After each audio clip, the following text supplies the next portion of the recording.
Hey y'all, welcome back to my channel. It's been a minute since I've made a video. The last video I did was talking about the emotional stages of deployment, stages 1 and 2. And it's been a minute since I have filmed again since that because I've just been trying to adjust and deal with everything since this is my first go around with deployment. But in this video I'm going to talk about stages 3 and 4 and I'm just going to jump right into it. Sorry about the lighting really fast. It is, what time is it? 8:30 at night as I'm filming this, so I'm not getting a lot of daylight in. So I'm just using my lights in the house, so sorry about that. And you can see the glare of the lights on my glasses, you know, real professional in here. I'm just pulling up the chart off of Etsy. No girl, Pinterest. The chart on Pinterest, same chart I used last time. I'll link that video down below, and if you'd like this chart, it's just on Pinterest, and I can try to link it down below as well. But stage 3 is emotional disorganization. Service member has deployed. You're adjusting to new responsibilities, and you may feel overwhelmed. I have notes. Okay, so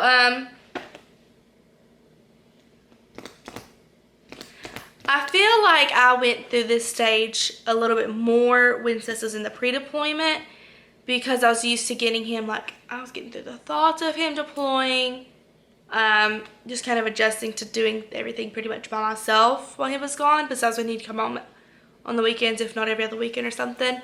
So I kind of went through this a little bit more then, but I'm still going through it currently, is why I still want to talk about it.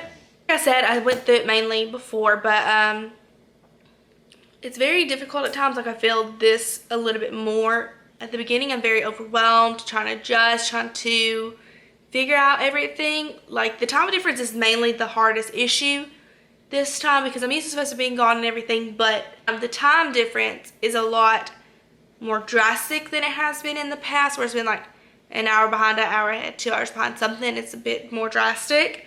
So I'd say that's probably the hardest task that we faced so far.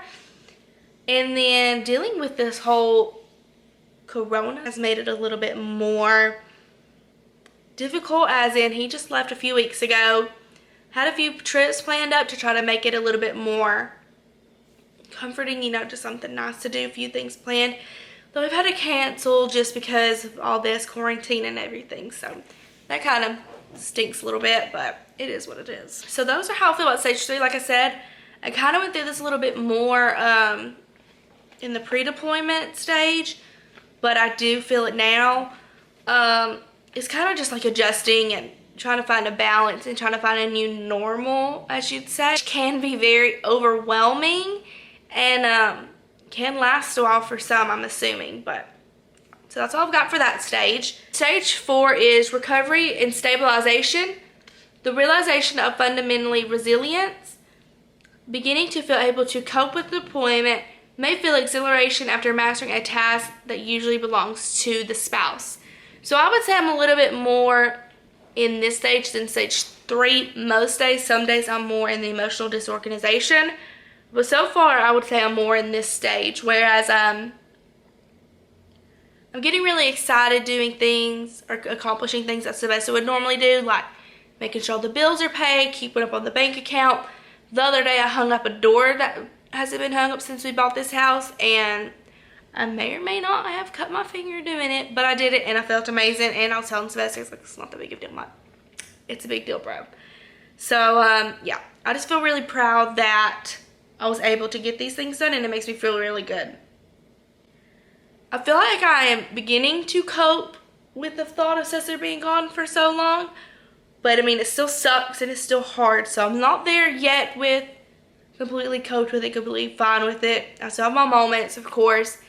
But like I said, it's mainly just a time difference that makes it more drastic than anything we've ever gone through before so far. I find most of the time, just at night, most nights, it's hard when I put the kids to bed when Sylvester's already gone to bed because he's so many hours ahead of us and everything. I find myself struggling a little bit more then. So I've kind of decided to just let myself feel how I'm going to feel.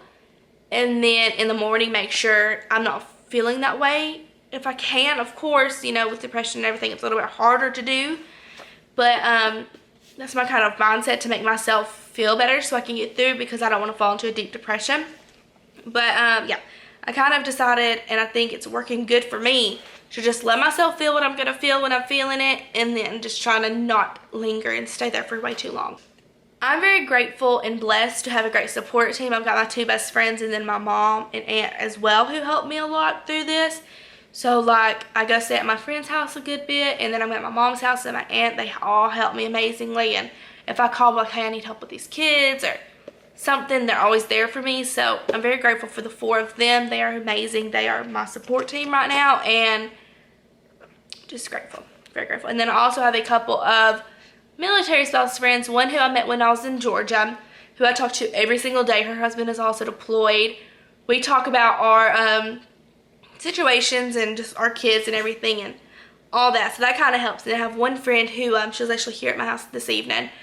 She her husband is deployed with mine. He's at a different area right now, but they're in the same unit, so it's very, very similar on their whole everything. So it's nice having her as well. So having, I'd say, people in the same boat and the people who are completely out of the boat kind of help a lot. So if you can, I would suggest making friends. I feel like having a good support team and friends is going to make the world of difference. Like I said, I'm just in the very beginning of this, so I might bite my words later on, but it's what's working for me now. I don't have a whole lot to say within these 2 stages. I don't know if I'm in a daze or a blur or what, but I feel very good, feel fine. Like I said, most times, sometimes not so good, but yeah, I don't really have too much to say about these 2 stages. But if you have any questions, I'd like to hear them down below. If you haven't already, please subscribe. I'd love to have you. And if you have any video ideas, anything that you'd like to see, I'd love to hear them as well. Thank you all so much for watching, and I hope you have a great day. Bye, y'all.